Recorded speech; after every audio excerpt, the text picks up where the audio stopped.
Broadcasting from Meredith Hall Studios, you're listening to Covering the Field Sports Show, featuring sports analysts Big Rich Martin, Rockin, Ronnie McKinnon, Gator Gates. And now here's your host, Joe the Answer Ellison. Welcome to the show, everybody. Our first guest today, talking football, is Big Richard Martin. How goes it, Big Rich? Can it get any better, Joe?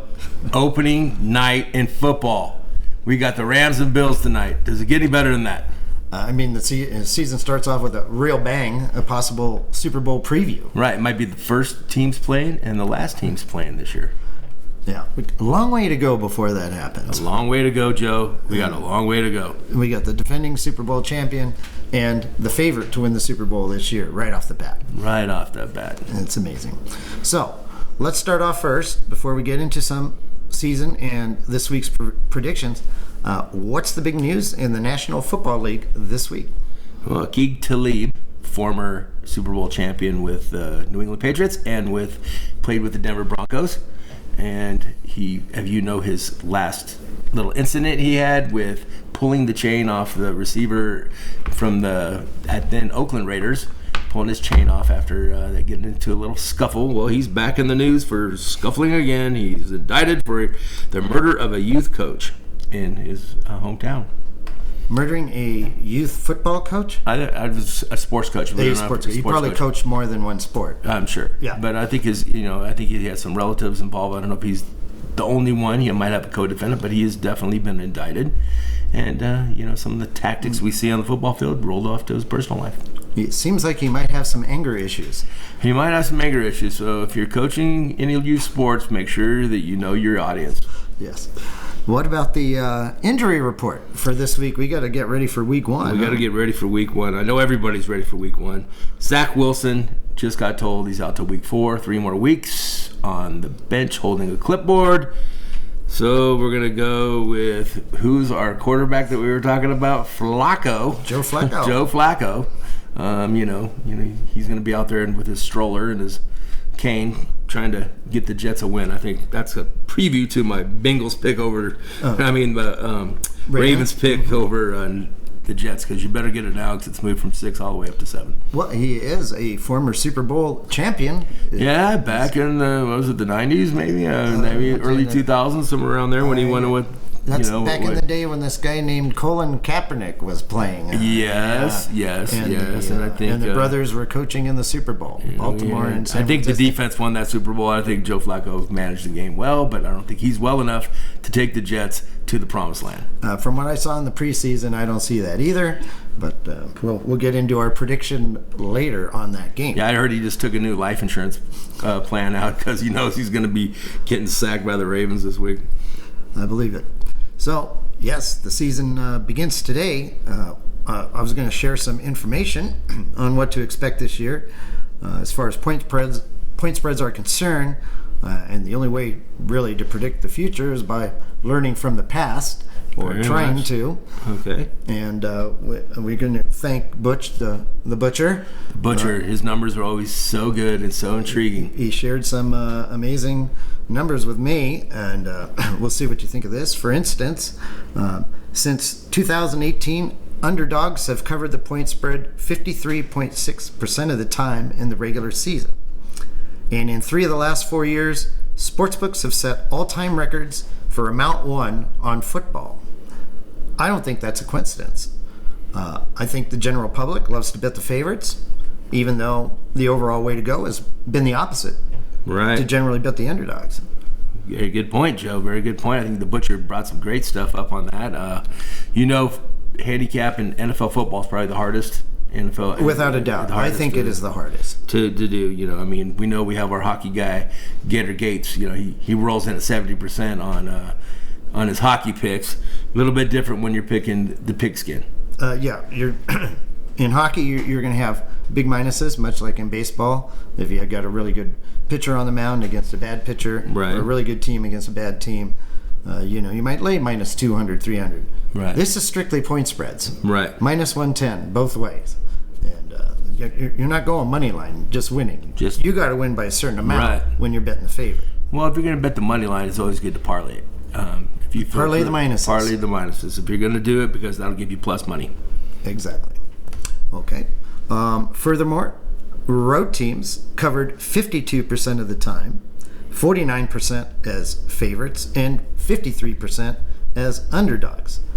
People lean toward home favorites, but they cover only at a 47% clip. Right. As you know, in the NFL, it's talent more than the home field advantage. Home field advantage definitely comes into effect. And as we start the beginning of the season, we have to take the heat into, what we're betting, because we do have the heat in the beginning of September, very, very warm throughout the country, just like we have to take the cold in when we get to November, December in handicapping these games. So the cramp issues is a very big deal, hydrating and taking care of your body. Another injury was George Kittle. He had a groin injury, so he didn't practice on Wednesday, so we'll have to really watch him, especially if he's on your fantasy team. Make sure that he practices Friday, because if he doesn't practice Friday, he probably won't. It's a serious groin injury. I call him George Glass Kittle, because he breaks like glass throughout the year. Have you ever had him on your fantasy team like I have? You better have a good backup. Yeah, hopefully you already have your backup.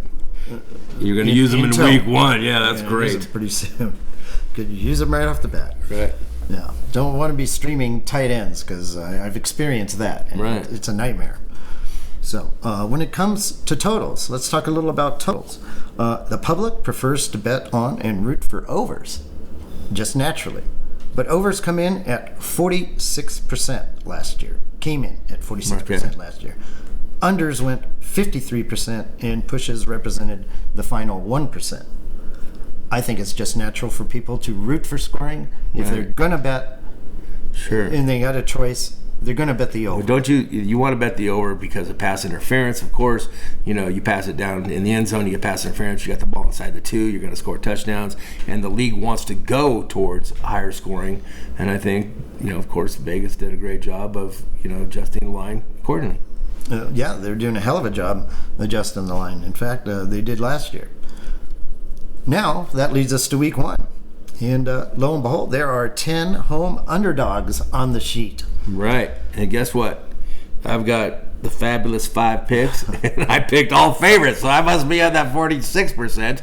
But if you look at my college picks last week, we're an astonishing 7 or no. But I'm saying this week, if we're picking NFL, it's going to be a little different.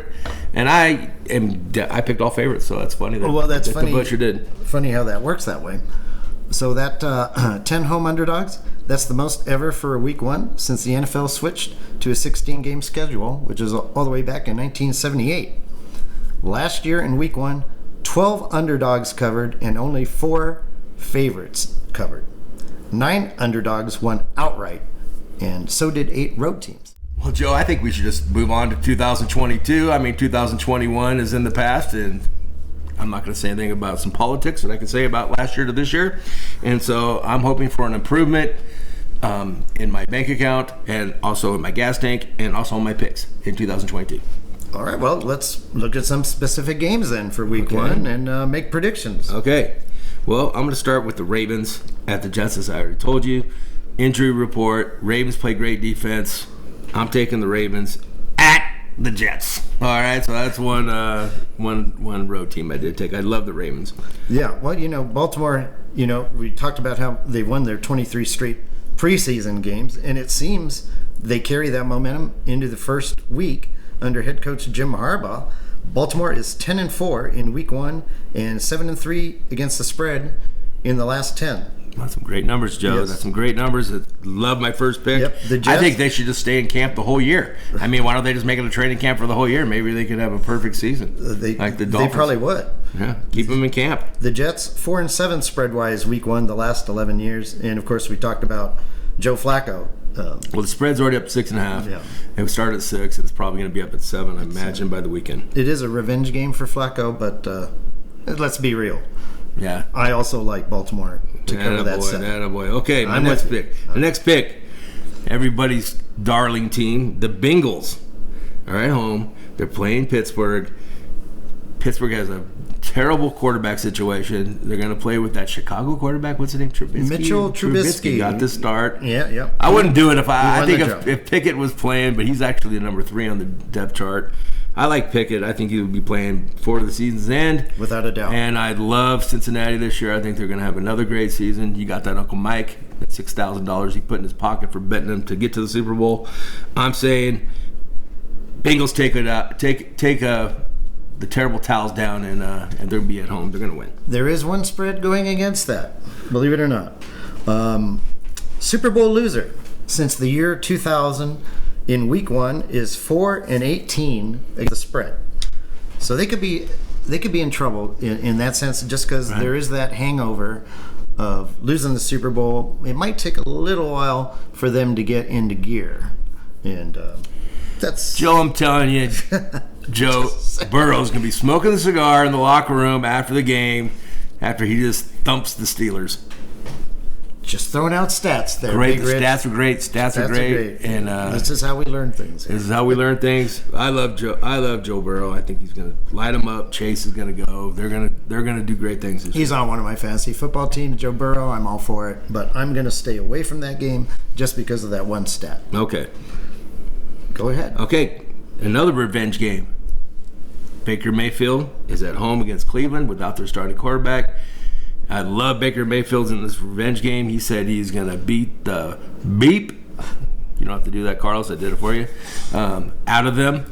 And I think he is. I really think he is. And I think Chris McCaffrey's healthy like the first 4 games of the year. So I think that they have a great chance of beating Cleveland at home. Yeah. Cleveland, they are easily the worst Week 1 team in the league. In the last 17 years, Cleveland, 0 wins, 16 losses, and 1 tie straight up in Week 1. The last win they've had in Week 1 was 2004. And, of course, you got the Baker Mayfield revenge. I love Carolina, minus the 2.5 at home against Cleveland. All right. We're in agreement. We're in agreement there. Now I'm going to move on to the later games on Sunday. Tampa Bay is going to smash Dallas. I know it's your team. They're on the road, but Brady and Tampa Bay, they're on a revenge tour. You're going to see they're going to have a great season. I think that they go ahead and get things done. It's 1.5. I love it. I would probably stay away from it if it was 3.5. But I think Tampa Bay should be able to pull this out by a field goal. I'm staying away from that game. I could see either team winning, and me being a Dallas fan, I'm a little worried about this one. Well, we won't be drinking any adult beverages watching this game together. I can tell you that, but we can text each other. Oh, that's right. You don't have a cell phone. You can give me a call. I'll give you a call on your landline. Thank you. Okay. I appreciate that. Okay. I'll leave it on your message machine. I can never get blocked on this landline. No, exactly. You don't get any spam either. And I don't block anybody. That's right. All right, you get that. We have the Monday night game, which I'm going to go with my Broncos. So you go ahead and go if you have any other ones. You're going to go with the Broncos. I'm going to stay away from that game too. I don't know about Seattle. They're a really good team, except for one position, the quarterback. Right. It's going to make it tough. I'm going to have a. It's going to be great to see Russell Wilson. I think the fans are going to really embrace him. He did great things for him while he was in Seattle. Just flawless character. He's like Derek Jeter of football. I really do. I really think the Broncos did good getting a character guy. Signed him to a new contract last week, and a 6-year extension. So he's going to be a Bronco for a while. I do worry the fact that they gave up all those draft picks to get him. They give him all this money. The dreaded injury thing, because he did get hurt last year for the first time. He injured his finger. In his throwing hand, so that was an issue. But I think that could happen. You could have the injuries, but I think that they, what they gave up and what they got, I think they're definitely the winners in that trade. Okay. We'll get to a couple more picks. I'm trying Tennessee -6 at home against the Giants. Again, going against our early theories. Titans 6-1 against the spread in their last 7 against the G-Men. G-Men 3-9 spread-wise lately in Week 1. But really why I'm betting is because Tennessee is a much better team than the Giants. They were last year. And I'm looking at everybody's picks. The professionals are picking, and everybody's picking the same teams that went to the playoffs last year are going this year. Yeah. I'm telling you right now, it's not going to happen. You're going to have one of these teams that we did in our previous shows that was, worst to first. like the Bengals did last year. Absolutely. There's going to be some teams coming up, and I think that the draft picks people are experiencing. I think Buffalo looks really good this year. I think they should be the favorite. I mean, they're just getting better every year, and I think that Buffalo looks good. And that's going to be a tough game on Thursday night. Yeah, it's going to be an amazing game tonight. One last pick. I'm going to go with the trends that we talked about earlier. I'm betting on Houston +7 at home against Indianapolis. The previous time Indy won game one was in 2013. Although the Colts have covered their last 9 games at Houston, I'm throwing that part out of the way. Just throw that out. Butcher that with the butcher. But I just feel that's going to be a close game. I wouldn't be shocked to see Houston win the game. I see Indy getting all this attention. They're going to win the division. Possible Super Bowl team. All they really did was add Matt Ryan. It is an upgrade. But from Carson Wentz, that's like saying riding in the cargo part of the plane, be able to first class is an upgrade. I mean, that's a major upgrade, Joe. I'm still thinking that's going to be a close game, that first game. So okay, well, I got to go with a theory. I'm telling you, I know with Houston, they were dogs, and they covered a lot last year as the dog last year. So I mean, they're definitely probably going to get better. They got rid of their cancer, Deshaun Watson, and they moved forward. They got some draft picks, and maybe they'll have a decent season and cover the spread this year. A couple more stats before we get to Super Bowl prediction. Jacksonville has lost all 17 of its road games straight up over the last 2 years. Just can't win on the road. This week they're getting like 3.5 points, so they could possibly actually lose and cover the spread. But if you're doing a money line, Jacksonville on the road is not the way to go.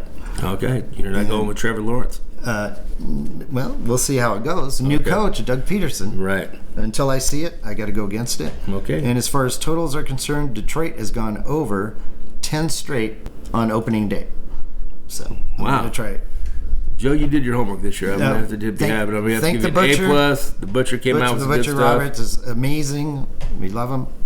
So here it is. It's time for that Super Bowl prediction. We haven't done it yet. Who you got? Who you think? So many good teams this year. So many good teams. Yes. That's that equality that the NFL wanted. Parity, they call it. And we got it.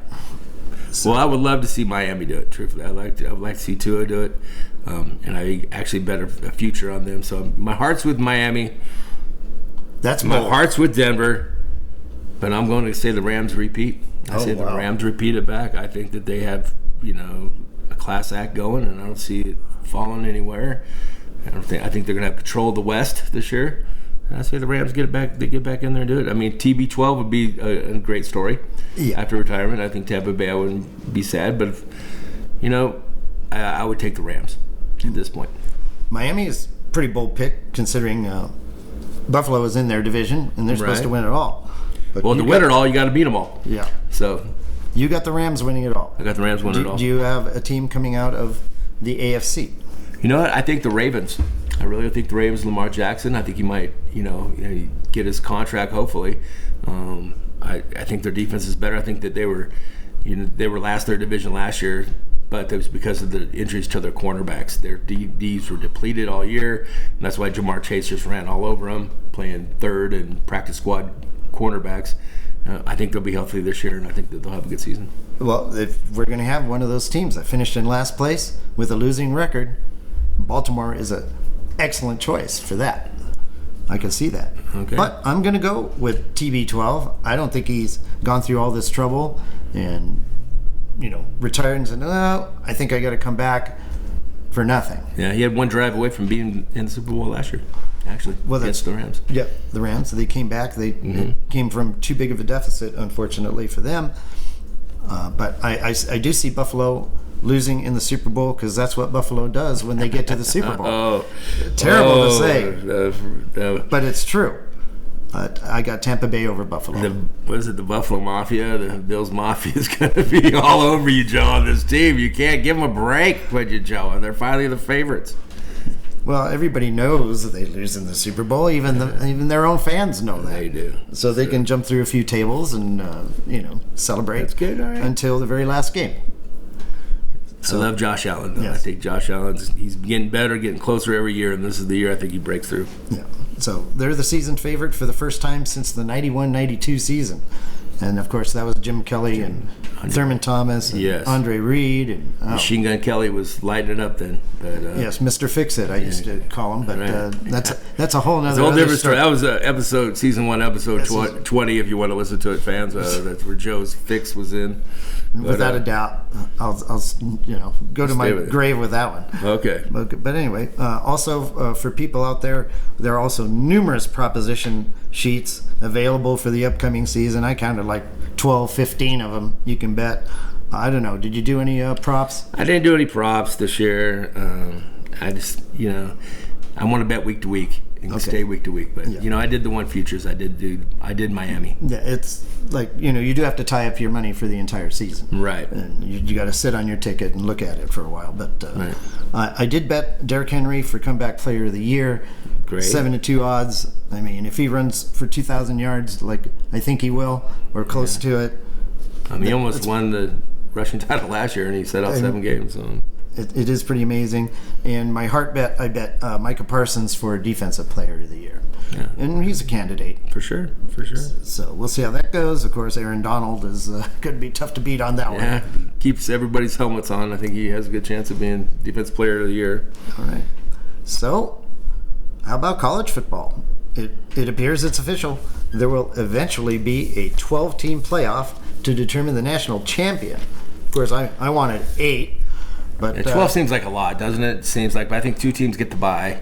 4 teams. 4 teams get a bye. Yeah. So I hate that. Yeah, I mean, you got to play your way in, I guess. I don't know, but there'll be no more. I should have got in. Right. I mean, you remember back in the, early the 90s, 2000, we'd have co-champions because they never got to play each other. So I mean, at least there will definitely be no more co-champions or no more mystery. My team could have beat your team. Unless team number 13 complains that they're better than team number 12. Oh, well, if you're 13, you shouldn't probably even be there in the considering, so. Yeah, see how it works out. It's too many. But college football moves at a snail pace usually anyway. They're saying maybe 2024 starting this. We'll see. I kind of like it the way it is. And I think 4 teams is great. But now we have 12 teams. We'll see what happens. Change. It's going to be change, so we gotta go with the change, and we'll keep rolling. We'll have more college football games. Yeah, more important games. Exactly. So what happened in week 1? Last week's college football action. Anything caught your eye there? Oh, what didn't catch your eye? What a great starting of the season, wasn't it, Joe? I mean, there were so many close games coming down to the wire. I mean, holy Georgia. I mean, you don't think that they're the defending champions, didn't have a chip on their shoulder being number 3 after just winning the national champion. They thumped Oregon. What was it, like 49-3, which I told you the under-over would be 52, and it was 54 under 50, and hit the money right on the money. It was 49-3. So Georgia definitely covered against Oregon. They look great. Arkansas beat Cincinnati, and that was, if you ever watched, that was a real competitive game. Arkansas looked like they were going to roll away, and Cincinnati kept fighting back. They have some great receivers. I think that they're definitely hurting at the quarterback situation, losing Desmond Ridder.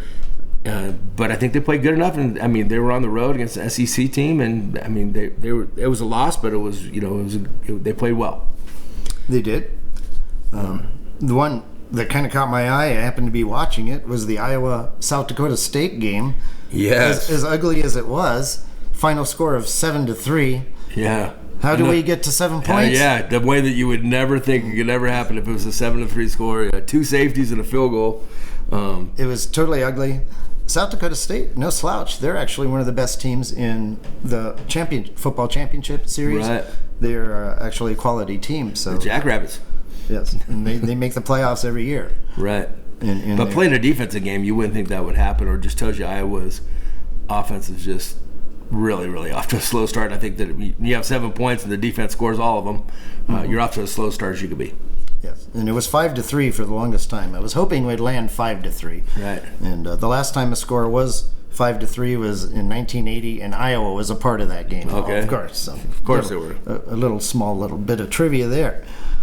Any other games catch your eye? Well, Alabama, Bryce Young looked awesome. 55-0. They rolled over Utah State. They probably could have put another 20 on there if they wanted to. They look really good. The defense is awesome. Anderson is definitely looking like he's a stud. They're smothering that Utah State offense. They couldn't move the ball at all. Alabama looked like they were playing catch in the backyard. They look great. So Alabama definitely looks like the number 1 team with Georgia, and Georgia did move up to number 2.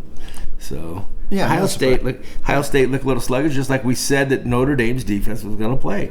Remember C.J. Stroud had a slow start last year. Was surprised. I took the 17 points with Notre Dame and looked like a for sure bet, which it was. The defensive coordinator got the defensive head coach, the defensive coordinator for Notre Dame, and they played like it. Yep. The one game that I really caught my eye, this North Carolina Appalachian State game. I think it was 63-61. Yeah, it's 120 points under over without overtime. Without overtime, yeah, there were 40 points in the fourth quarter, 9 touchdowns, 62 points total in the fourth quarter, and amazingly, that's not a record. There was a game where two teams actually scored 63 in the fourth quarter. Wow. It's happened before. I had to be some I thought, how could North Carolina's defense be any worse than they were last year with Sam Howell?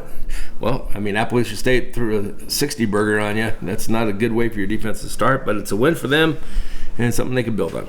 Okay. And any other games? Well, your Lincoln Riley. I mean, USC dropped 66 points in their opener. I know they were playing the lowly Rice in Conference USA. They were playing like a bowl of rice or something. Yeah, they were. Yeah, Lincoln Riley had that offense going. Everybody's excited in Southern Cal, and why wouldn't you be? I mean, that team's just lighting it up. They look great. Actually, the defense had 3 of those touchdowns. I think they had 3 pick sixes. At least 2 that I saw. Right, exactly. So the defense played well also. I thought the big game I saw was Florida and Utah. I know that was the one you picked, Utah, so it got you by the hook on that one.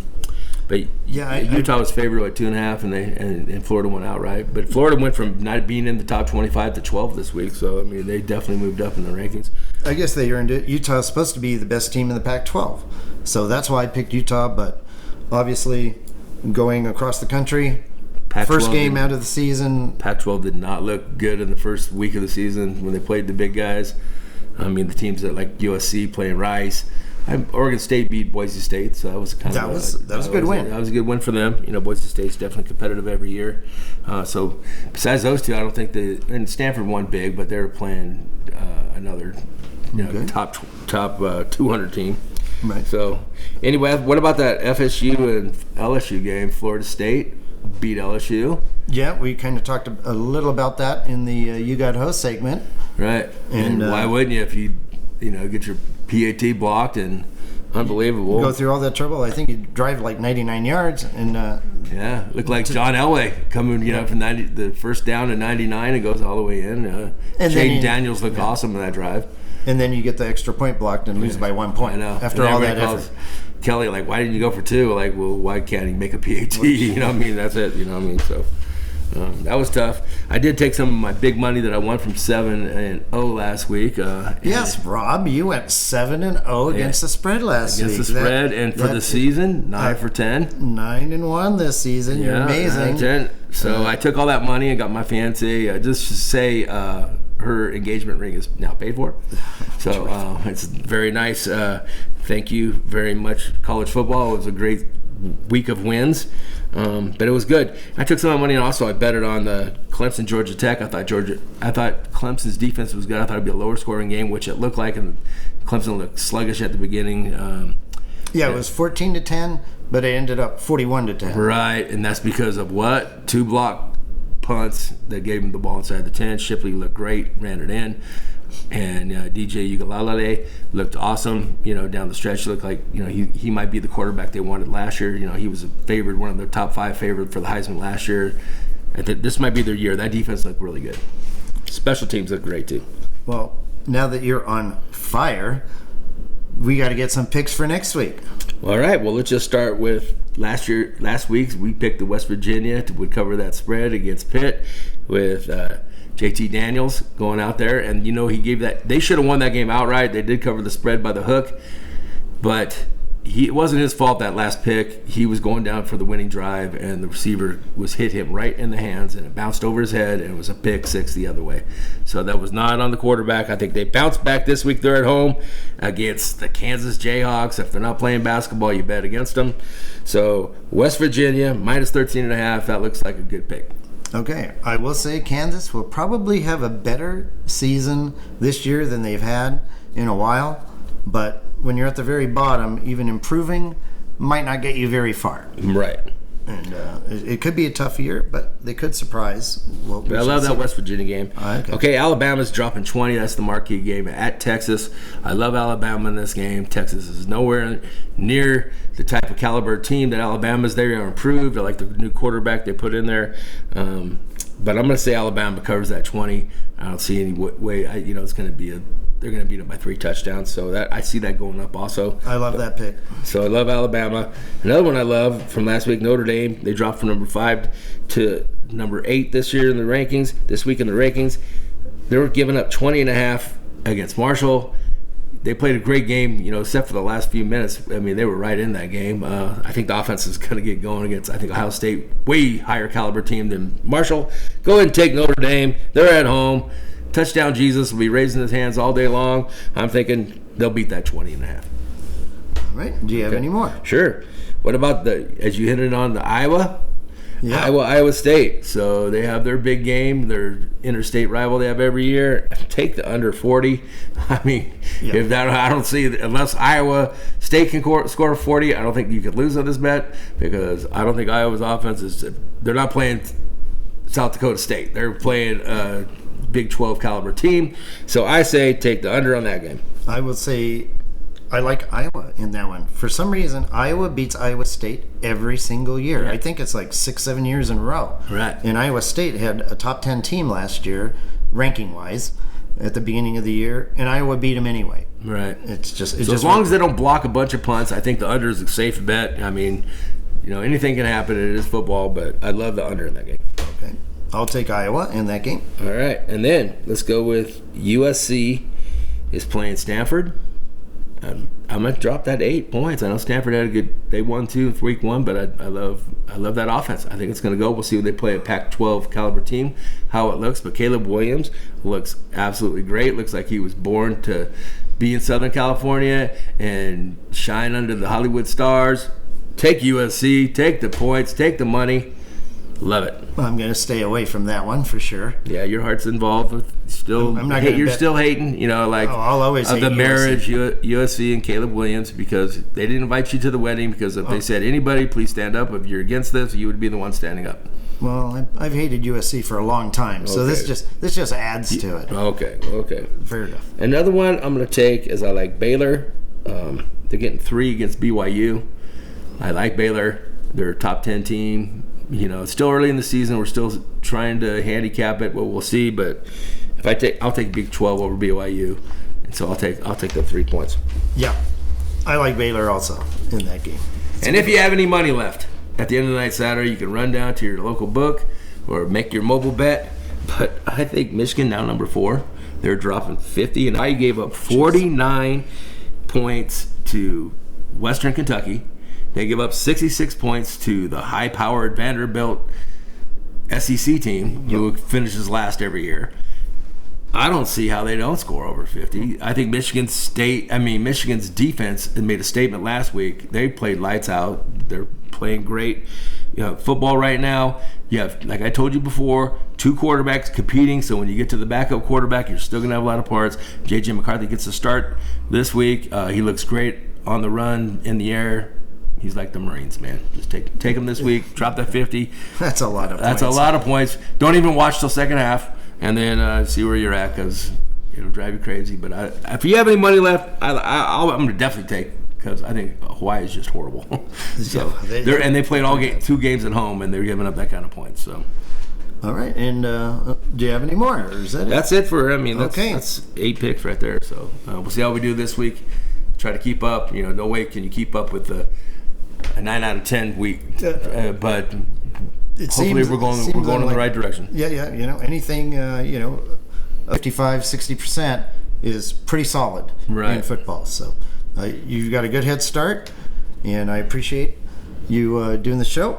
And thank you, Big Rich. All right. And we'll see what happens next week. Let's go see how it happens tonight and kicking off the season. Now, let's talk some baseball with our expert, Rockin' Ronnie McKinnon. How's it going?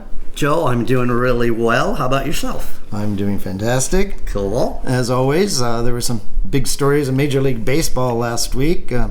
Let's start with the injuries. Right, yeah, we're getting to that point of the season where that seems to happen a little more with pitchers especially, and could be a problem going into the playoffs, but we'll see what happens. The Dodgers actually have 3 pitchers, Brusdar Graterol and David Price, who have been relief pitchers for them. Graterol's been out a lot, and now he came back, and now he's out again with some elbow problems. So Price has done a great job in relieving for the Dodgers this year. He's out until at least the 19th with a wrist problem. And then Tony Gonsolin, who has been great as a starting pitcher, he's got a forearm problem, and he's out. The MRI was good. He's out till at least the 15th. Are there players besides Dodgers that... There is. Zach Plesac, the Cleveland right-hand starting pitcher, and Aaron Savali. He's also a right-handed starting pitcher. Plesac's got a broken hand, but it's the 5th metacarpal, and he did it from pounding his fist on the ground after pitching.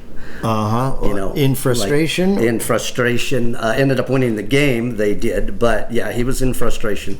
He's had a rough year. He's been around a while. He's a good pitcher, but anyway, yeah, that happened. And then Savali's got a forearm inflammation.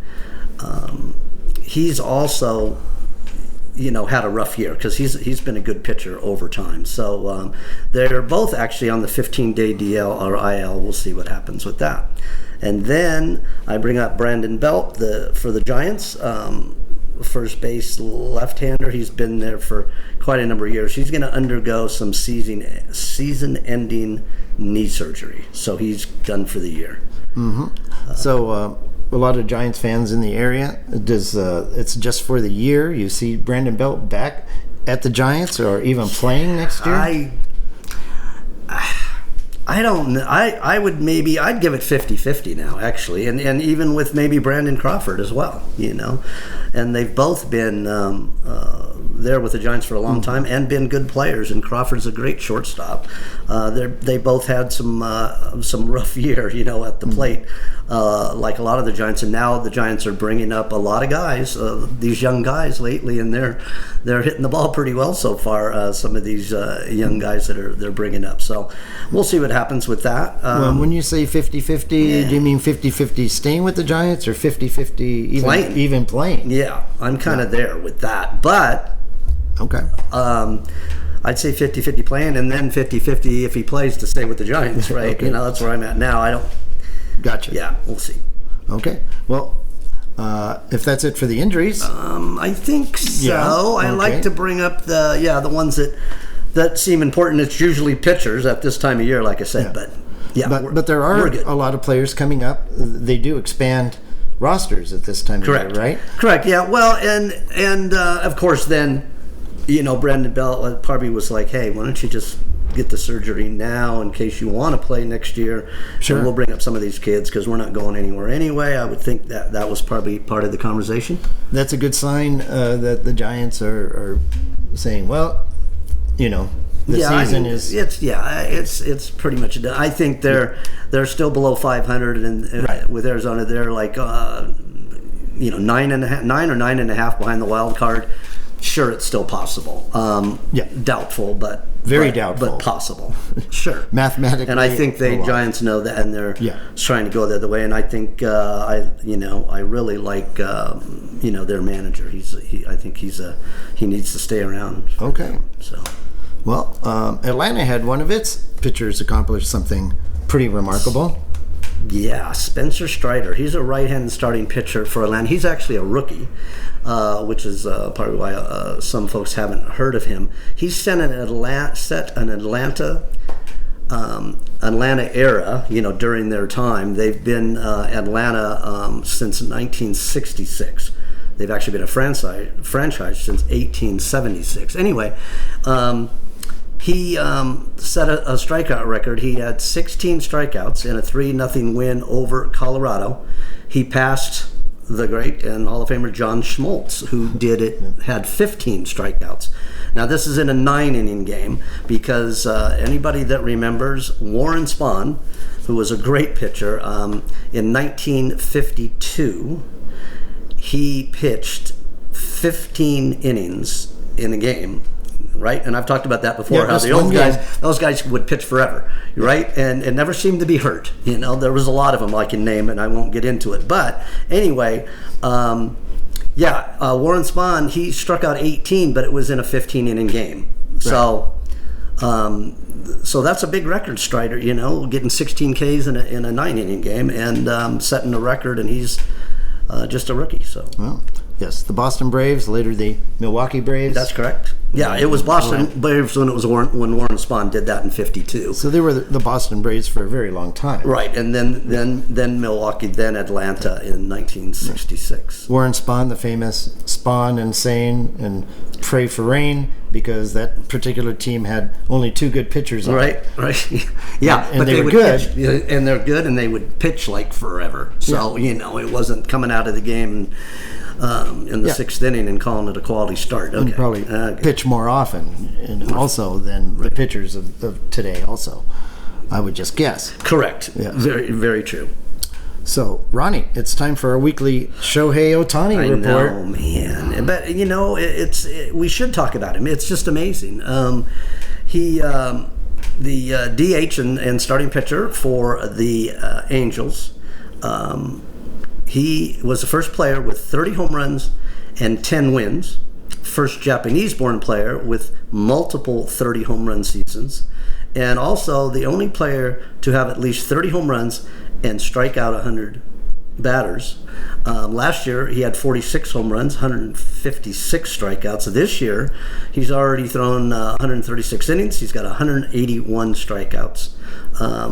And he hit a 3-run home run off Garrett Cole, one of their top ace pitcher for the New York Yankees, on Wednesday in a 3-2 win.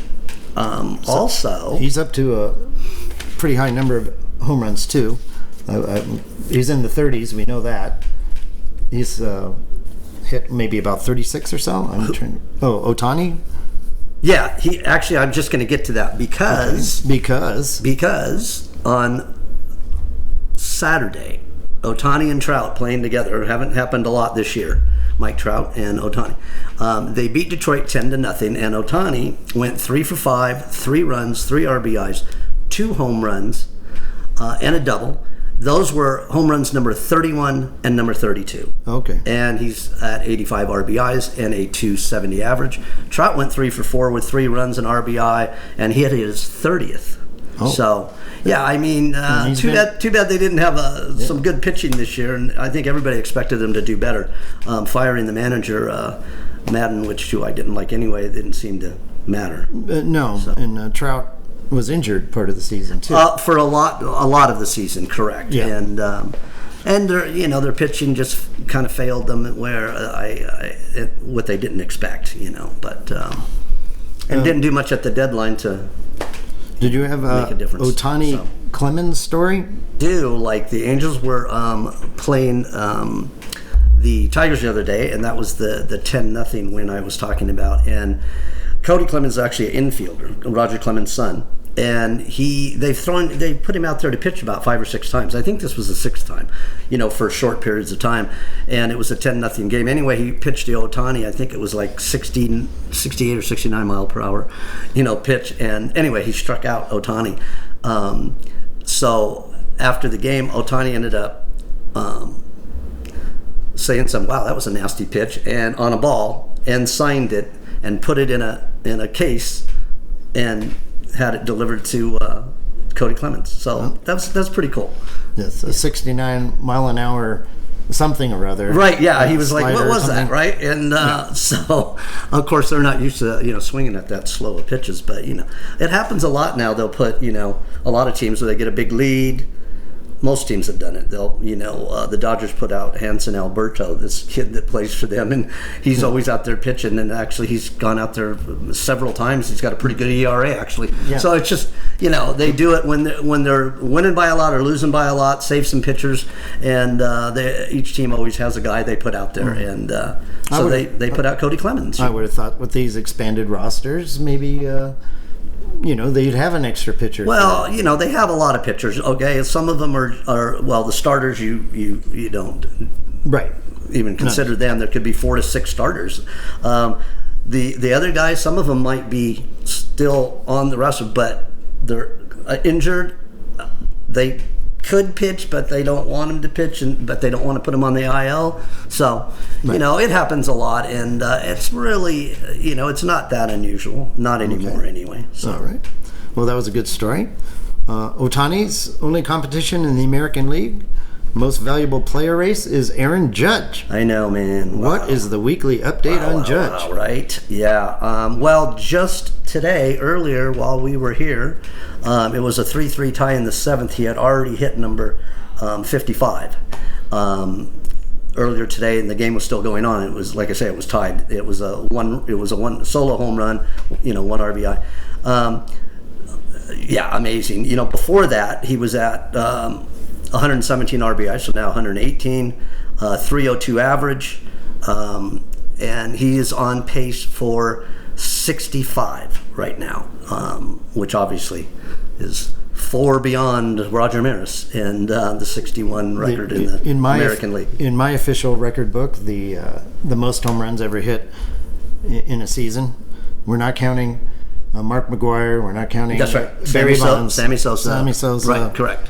Anybody who was using performance-enhancing drugs. That's right. So Aaron Judge chasing Roger Maris, the ex. That's right. The old. And it is AL because all those guys you just mentioned were NL, and for a whole major league record. So who are you going to give the MVP to at this exact moment? Well, we've had that talk, a lot this year. But it changes sometimes? They're both just, amazing. Obviously, Judge, better average, more home runs. The thing with Ohtani, obviously, is because he pitches also, and he pitches really well. I still think it's just one of those asterisk years. You got to maybe give them both and put a half. You'd give a half vote to each if you were voting? Hard to say. And I get, people would be upset. No, Judge should automatically get it because Ohtani has the edge being a pitcher. And I get that. I totally get it. But you just can't discount what Ohtani's done. I mean, if his pitching sucked, then it'd be a different story. But it doesn't. Okay, and he's doing well. What it was, 2.67 ERA, I think it is, and 11-9, something like that. So hard. Yeah, it's really hard to. But you look at the records of the teams. I think Judge gets the edge because his team is playing so much better. Well, true, and that happens a lot. The guys that vote will say what he did helped them. Being first, of course, Toronto's starting to catch them. That isn't over yet. Which is pretty amazing because the Yankees have fallen tremendously. Even so, they're still 27 games above 500. But Tampa Bay is only 4.5 back as we speak right now. Coming on. Okay, so moving on. What's the current status on St. Louis Cardinal Albert Pujols' assault? And we always have to on the record books. Albert. Exactly. He hit number 695 on Sunday, so he's 1 away from tying A-Rod. It was a 2-0 win over the Cubs. It was a pinch hit in the 8th inning, and that's what won the game. Just amazing. Well, I'm really hoping he passes Alex Rodriguez, another one of the performance-enhancing drug guys. Right, and one of those guys, true. One of those guys that was pretty phenomenal, though. Great to watch, batting and fielding. And regardless of his drug use, he got a really good job at ESPN too. That's right. And I think him and J-Lo were on, and now they're off again. How many times has that happened, right? Too many probably. Exactly. Yeah. So does Albert get to 700 this year? Well, I said that last week, I think, and maybe even the week before that. I think he does. It's like he's on a mission. He's just been, they usually only play him, DH him. He can still play first base, but they DH him when there's a left-handed pitcher because he's right-handed. But yeah, the guy's been around forever. He can hit the other side too. But he's just been hitting them every time he plays now, and I think he'll get to 700. We're in the 30 game range or something. St. Louis has played 146, so no, 136. So that's 26 games. 26 more games. Yeah. Okay. And I think Judge is gonna beat Roger Maris, and I think Pujols is gonna jump ahead of Alex Rodriguez, A-Rod, and get to 700. And then tell him to play another year and hit 74, so we can be the real all-time leader. That might take a couple years, maybe 3. Right. Right. But yes, Hank Aaron was 755. Correct. And not associated with any kind of drugs whatsoever. Yeah. So that's going to be pretty difficult. What a great player he was. And yeah. So that's where we're at there. What's the story on the Arizona Diamondbacks' Zach Gallen? Zach Gallen, a 5-1 win over Milwaukee, pitched 7 innings, 2 hits, no runs, a walk, 7 strikeouts. He's got a 2.42 ERA. He's 11-2. The thing is that he threw 7 scoreless innings to run his scoreless streak to 41 1/3. That's the 8th longest in the live ball era, and that's since 1920. But and the thing is, the other people that have done it, obviously the leader still is Orel Hershiser from the Dodgers in '88, and also the year that won the World Series. It's at 59 even innings. But yeah, that's pretty cool. And Zach's been around a while, and he's a good pitcher, and that's still where it's at right now, 41 1/3. And not too many people have heard of him or know who he is, but 41 1/3 straight innings. That's pretty remarkable. Yeah, he's been around for a while. He's no newbie, but yeah, you don't hear the name a lot. Maybe because the team he plays on, Arizona. Absolutely, that happens a lot, unfortunately. Yeah. So. Well, let's take a look at the standings then. Which teams are hot or cold, like we normally do. Maybe some of the weaknesses of these teams as we approach the playoffs. Real quick, though. Sorry. I really want to bring up Dylan Cease. He is a right-handed starting pitcher for the White Sox. 1 out away from a no-hitter the other day. 8 2/3 innings. That was on Saturday in a 13-0 win over Minnesota. 2 walks, 7 strikeouts, ended up giving up 1 hit. He's 13-6 with a 2.14 ERA. But yeah, 1 out, and it happened to be their best hitter who just hit a total line drive single. It was no fluke, So, but still, 1 out away from a no hitter. I also wanted to bring up Max Scherzer for the Mets. He's got a left oblique irritation. And left side fatigue. He left a game after 5 innings, a 1-1 tie against Washington, 3 hits, a run, a walk, 5 strikeouts. He's got a 2.26 ERA. Of course, we know he's a great pitcher, but he was placed on the IL till at least September 19th, and that's a big deal. For the Mets, and also now that we get to the standings, because the Braves have caught them. The Mets have been there all year, and the Braves have caught them. They are tied for first as of today, both 85 and 51. Obviously, they both have a plus 10.5 game lead to beat the two wild card teams. They'll both two get of in the playoffs for sure. Sure, yeah, and they're heading to the playoffs for sure. And Philadelphia still in the East, and then San Diego in the National League West are tied for the 3rd spot right now. Because there's 3 wild cards this year.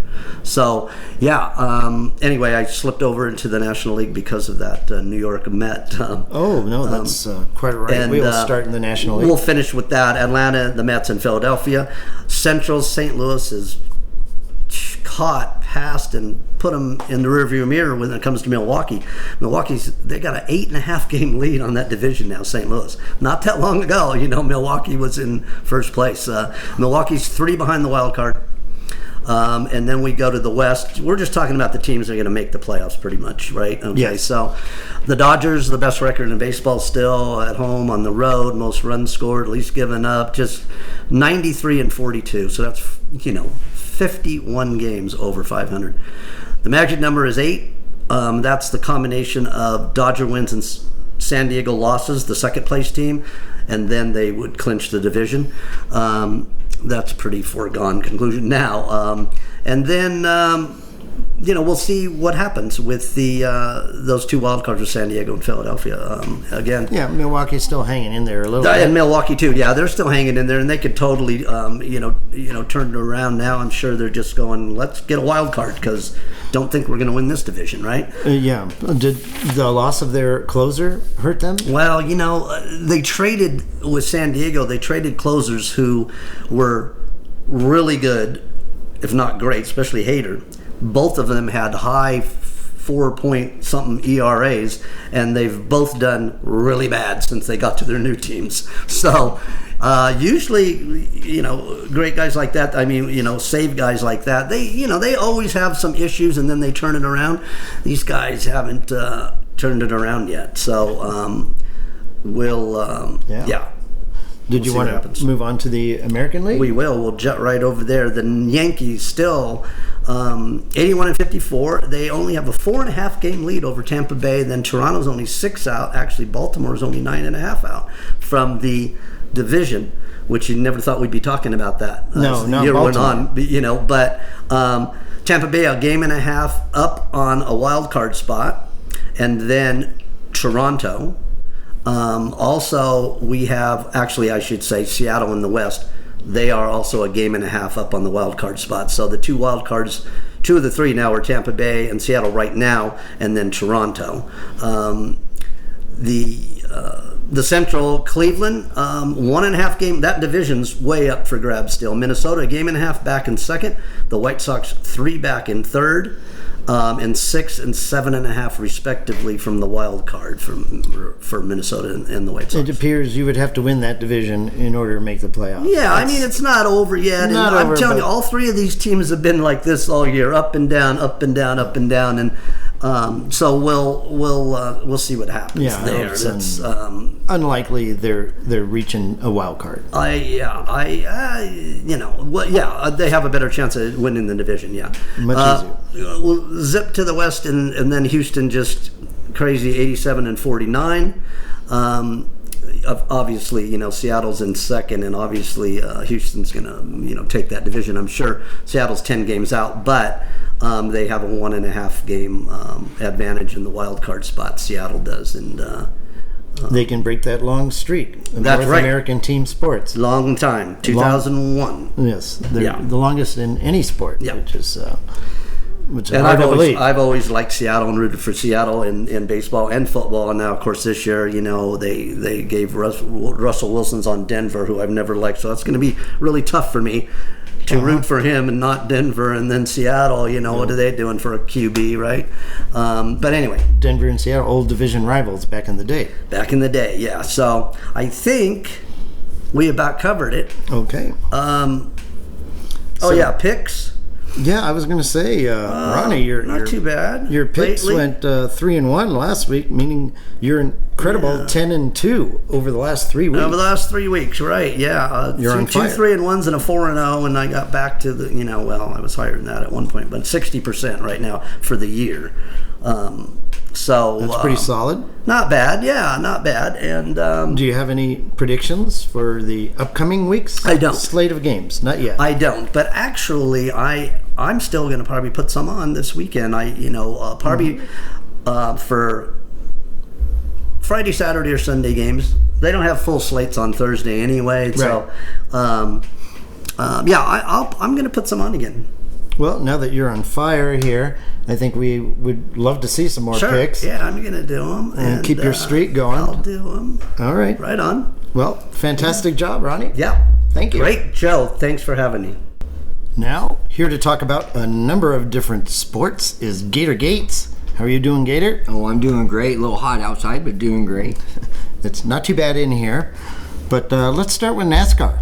what happened last Sunday in the first race of the playoffs at Darlington? Well, Joe, it was all about the next-gen cars.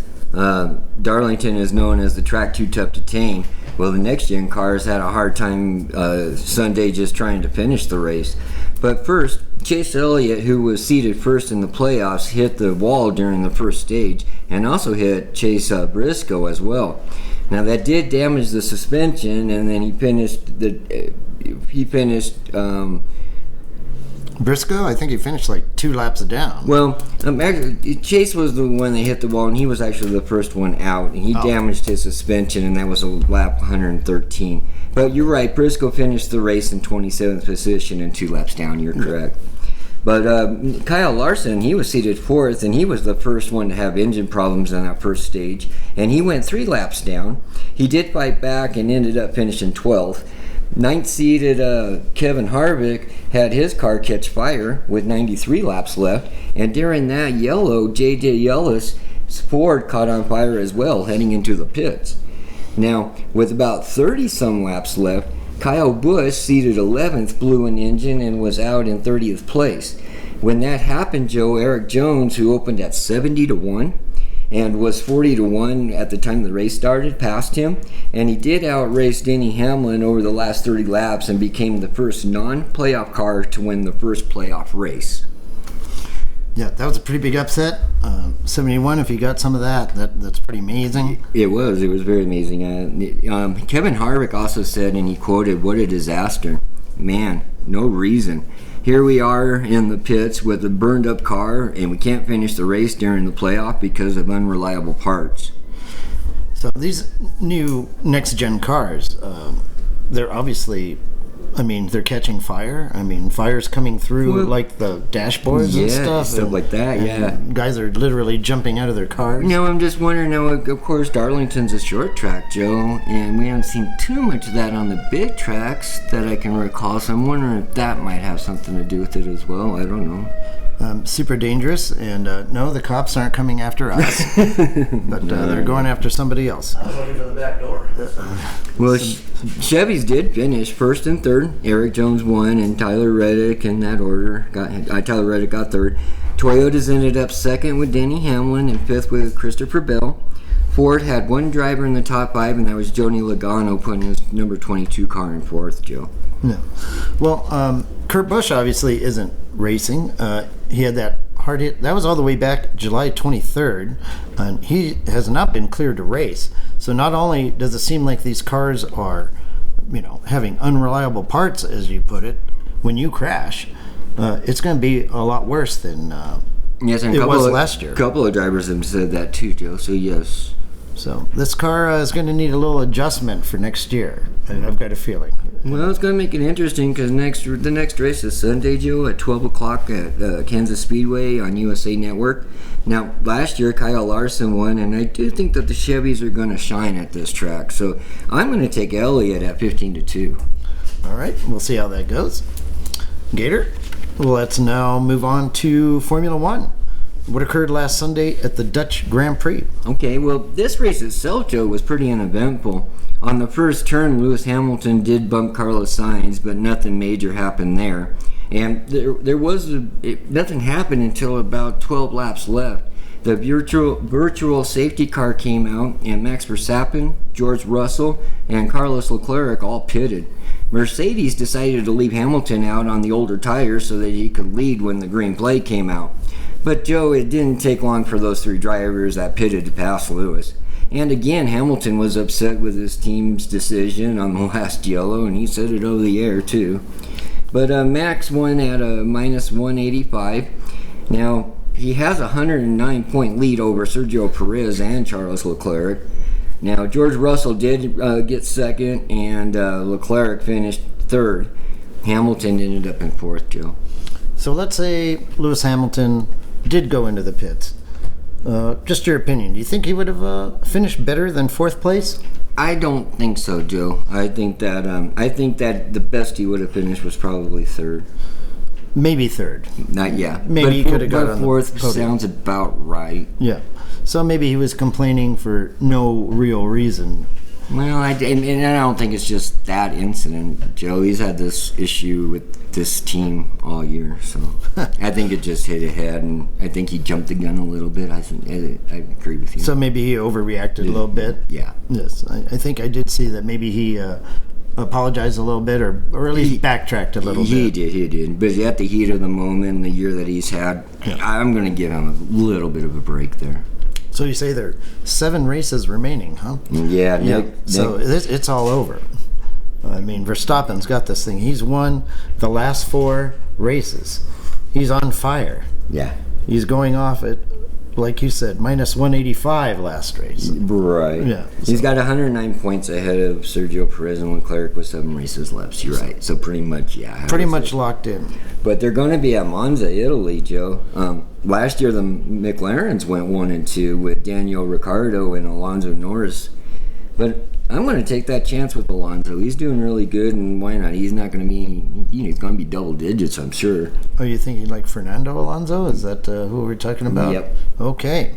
No, Alonso Norris. Oh, Lando Norris. Lando Norris. Oh, yeah. Well, that would be a pretty major upset. But if you want to be safe, I would say go with the Ferraris, but they're having a hard time. That's their track. You would think that's, I don't know. What do you think, Joe? I have no clue. I think the Ferraris have shown that they're not that good this year. I mean, they're not winning races. I mean, maybe they could get second. It's their home track. It's their home track. Good for them. They'll have a lot of fans, but Verstappen is a machine right now. Well, yeah, he's, like you said last week, he's on another planet. He's on another planet, no doubt. So, okay, we're going to have to move on to the U.S. Open, tennis's final major of the year. It's winding down. Did you happen to see who's left in the men's draw? Not the tops. Oh, okay. Not too many top guys. Today, this is Wednesday now, we're recording, and Francis Tiafoe just won. And he'll be taking on the winner of Sinner or Alcaraz, Carlos Alcaraz, Jakob Sinner. Tiafoe, African American. I don't think we've had one of those. Andy Roddick was the last American to make the semis. That was in 2006, and he's also the last American to win any major in 2003, the U.S. Open. Wow. So this is a long time, long drought.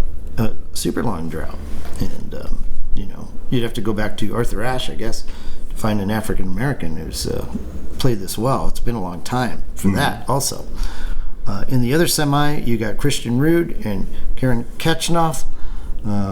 Obviously, a lot of big names gone. Nadal, Medvedev, Kyrgios. It's been much more wide open than anybody expected. So, do you have any predictions now that you've seen the draw? Kind of, sort of. Man, Tiafoe maybe. I think you have to go with Tiafoe right now. Alcaraz is the Spaniard, the youngster, the phenom. I expect him to win. Between Tiafoe and Alcaraz, I'm going to take Tiafoe. If he could beat Nadal. Well, I did watch that match with Khachanov. Oh, yes, he's the one who beat Kyrgios. Yes, I did watch that match, and he looks pretty tough too. And I think that'd be a great match if it was them two. Yeah, I think that's going to be great. That's his first semi in a major. But Christian Ruud actually made the finals at Wimbledon, so I kind of like him. I kind of like the experience on his side. So I'm going to pick. So that's going to be a great match to watch. It looks like a pretty even match. Yeah. But either one of those matches is going to be pretty amazing. Any of these that are left. I will say that none of these men have actually won a major. So that's all right. I like that. Yeah, no, it's great. Let's spread the wealth. In fact, the final 8, none of them had had won a major. So we'll see how that goes. And I'm picking in the end. I'm going to pick Tiafoe to win it, mainly because I'm rooting for him. But I'll take Tikhonov. Okay, all right. Hopefully they meet. Yeah, hopefully. Okay. How about the women's side? Have you looked at? Wow. I just saw Coco just lost. Yes. Yeah, women's, of course. Petra, she's my girl Petra. Kvitova. Yeah, she's still in it? No. She didn't make it either. We got let's see, Garcia versus Caroline Garcia against Ons Jabeur. She's good. Yeah. That's a good match. We got a French woman and a Tunisian. And the French girls haven't been there for a long time. No, I think Bartoli won. Oh, Bartoli. Yeah, Keep forgetting about her. She won and retired immediately after Yes, that match. That's right. Jabeur is representing all of Africa, being a North African. Tunisia, I was surprised no South African women had ever That is done weird. I very, agree. very well, but on the men's side, they certainly have. But, that's going to be a great match. And I'm going to have to go with Garcia because she's been on fire the way she's been playing lately during the summer. But that's a total equal 50-50 shot on that one. I hope Iga loses. Yeah, okay. Well, and on the other side, we have Arina Sabalenka against Iga Swiatek, who's number 1 in the world, or Jessica Pegula. And that's who I'm going to be rooting for, Pegula. Pegula and Swiatek, that's going to be an amazing match. Does that name Pegula sound familiar to you? Sounds like a hockey name. Oh. But I can't think of who. Could it be a football name also? Pegula. Oh, Nope. Maybe. She is the daughter of the owners of the Buffalo Bills. Oh, there we go. Okay. Yeah. So, quite the tennis player. I'll be rooting for her.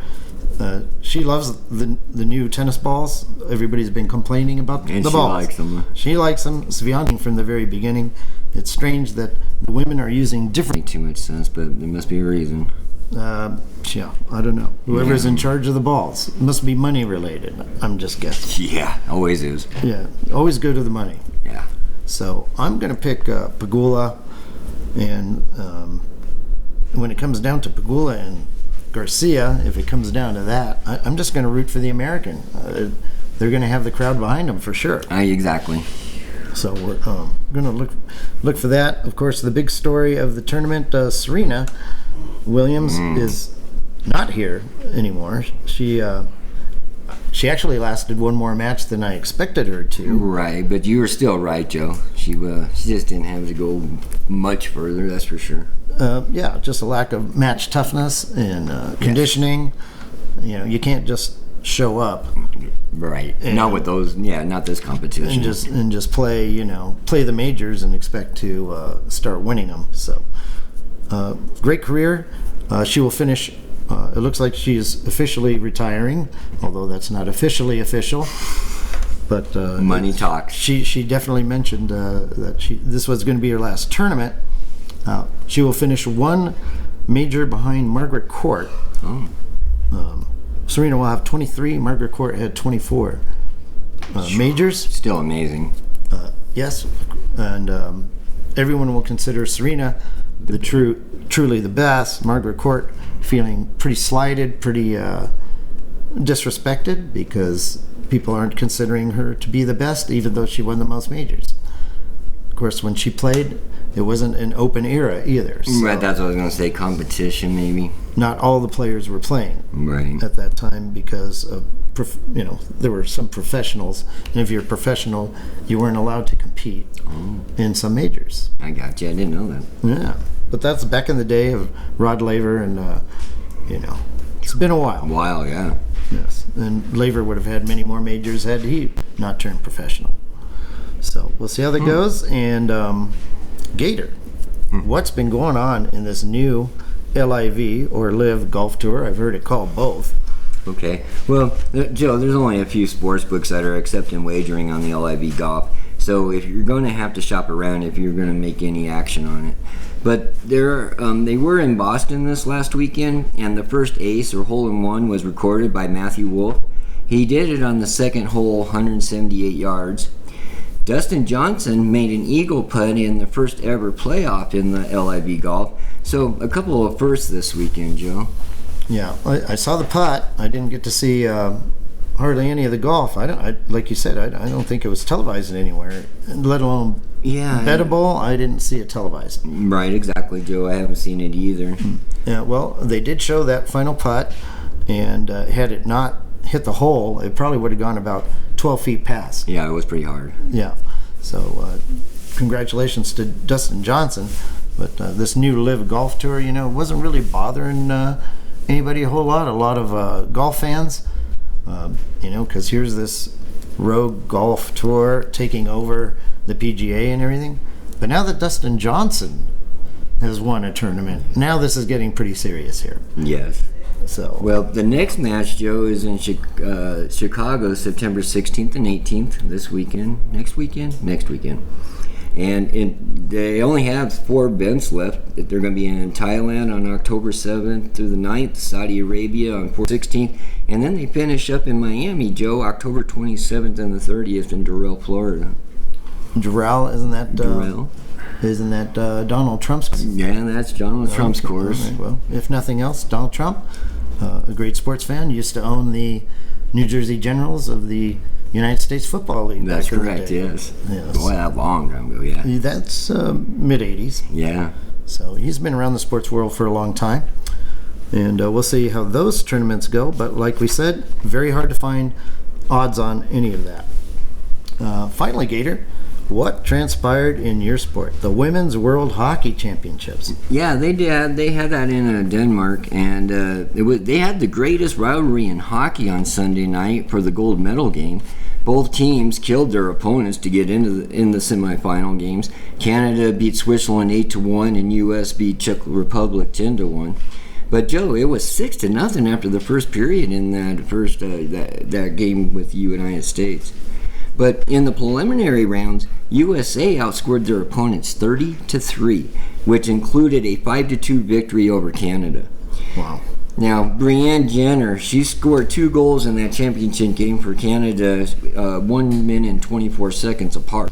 USA scored their only goal with 21 seconds left in the second. Now, Canada won their 12th gold medal, 2-1. USA has 9 gold medals. But both these teams have met each other in every time since 1990, that's when the tournament started, except for in 2019 when U.S. defeated Finland. Now, last year Canada beat U.S. in overtime in this tournament, and they also defeated America in the Beijing Games this February. So next year the tournament will be in Canada, and 2024 they will be here in the United States. Yeah. That's, I hate to use the word war, but I mean, it's basically a 2-team battle every time we get any of these world championships going. Yeah, and it is the greatest rivalry in all of hockey. It really is. You guys need to watch it if you haven't seen a game. Right, and we'll have to wait till next year for that. And go USA. Aye. Yes, and well, excellent segment, Gator. Okay, well, thank you, Joe. I appreciate everything. Well, thank you. So it's time for You Got Host segment where we had bets that were sure looking like winners, but in the end, something went terribly wrong, and they ended up being losers. You got hosed. Gator, do you have a You Got Hosed story for this week? Okay, Joe. Well, Saturday, North Carolina State Wolfpack was at a minus 430 and was at East Carolina Pirates, who were at a home dog at a plus 350. Now, at halftime, NC State had a 21-7 lead like they were projected to be, and that was all the scoring for the Wolfpack. In the second half, they didn't get anything. But in the third, the Pirates earned a touchdown to put the score 21-14 going into the fourth. Now, with 2 minutes and 58 seconds left in the game, Raji Harris ran for a 3-yard touchdown for Eastern Carolina, but the kicker missed the extra point that would have tied the game. Now, North Carolina State did get the ball back on the kickoff, but the Pirates' defense held the Wolfpack to a 3-and-out drive. East Carolina received the ball on their own 32-yard line, and with 4 seconds left on the clock, they went for the game-winning field goal and missed. The game ended with the Wolfpack winning 21-20. So if you had East Carolina Pirates on the money line, you got hosed. Yeah, that kicker should be hiding his head right now, or maybe transferring to another school, missing the tying extra point after all that effort, and then the game-winning field goal, which was not even close. Right, and it was about 40 yards on that field goal. Yeah. Joe, do you got a host story? Well, I had kind of like 3 of them, but that was one of them right there, Gator. Good.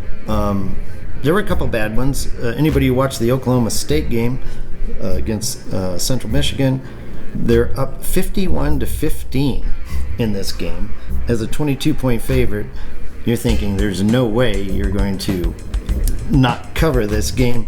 But Oklahoma State's defense totally fell apart at the end.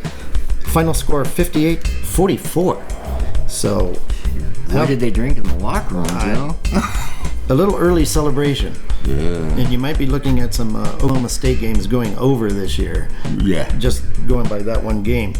And, of course, the one that was televised last Sunday night, the LSU-Florida State game, where LSU seemed out of it, but they drove 99 yards all the way down the field to get within a point and got the extra point blocked at the end of the game and lost 24-23 with no time left on the clock. So Yeah, those are both really good ones, Joe. Both are really good. yes, anybody who bet those definitely got hosed. Definitely. So, Big Rich, do you have a You Got Hosed story this week? Oh, do I have a You Got Hosed, Joe? I'm telling you, I had my parlay picked. I already was planning on that money. Coming in, I had a 5-team parlay. Last night, I had the Yankees, the doubleheader. They covered. Thought they might drop one. They get it done. Braves, of course, they beat your A's. That's a no given. They were minus. That's like the free spot in bingo. That was the free spot. It was a minus 320, so I just threw that in there. Gave me a couple extra dollars. Yep. And I said, I got to take another team. So I take the Guardians, which it's hard to even say Guardians, against Kansas City. I think Zach Greinke wasn't pitching good this year, and it was a great pitching match. There was 1-0. The rookie Cody Morse pitched great, pitched 2-hit baseball. 1-0 going into the final inning. I'm thinking there's no way. 3 outs and we're done. Shaw came in and pitched the 8th inning, lights out. Why don't you he pitched like 5 pitches and got out of a jam. Why don't you just leave him in there pitch tonight? It looks great. No, we're going to go to Emmanuel Class A with no, he didn't know show Class A in this game. I can tell you that because he goes in there, walks the first 2 batters. I mean, I expect that from my 10-year-old pitcher in Little League, but not if you're a professional closer. You can't walk the first 2 batters. So he walked the tying run, the go-ahead run. Kansas City comes back. They're throwing water and hugging everybody, and I just had the walk of shame back didn't get to cash my ticket. Thanks a lot, Class A. Yeah, that's you got hosed by that closer. Class A closer? Yeah, the Class A closer. Class A something or other. Yeah. You can kiss my Class A. You got hosed. So, that'll do it for the show. I want to thank my guests, Gator Gates, Rockin' Ronnie McKinnon, Big Richard Martin. Thank all of you for helping out on the show. Thank all our listeners. And we look forward to bringing you another episode of Covering the Field. You've been listening to a Covering the Field sports show. Visit us at coveringthefield.com. Email us your comments, questions, and You Got Host stories at coveringthefield@gmail.com. Find us on Twitter at coveringfield. Thank you to our junior IT, Caden Martin. Thanks to our assistant to the editorial staff, Boots McCage. We will see you all next time for another episode of Covering the Field.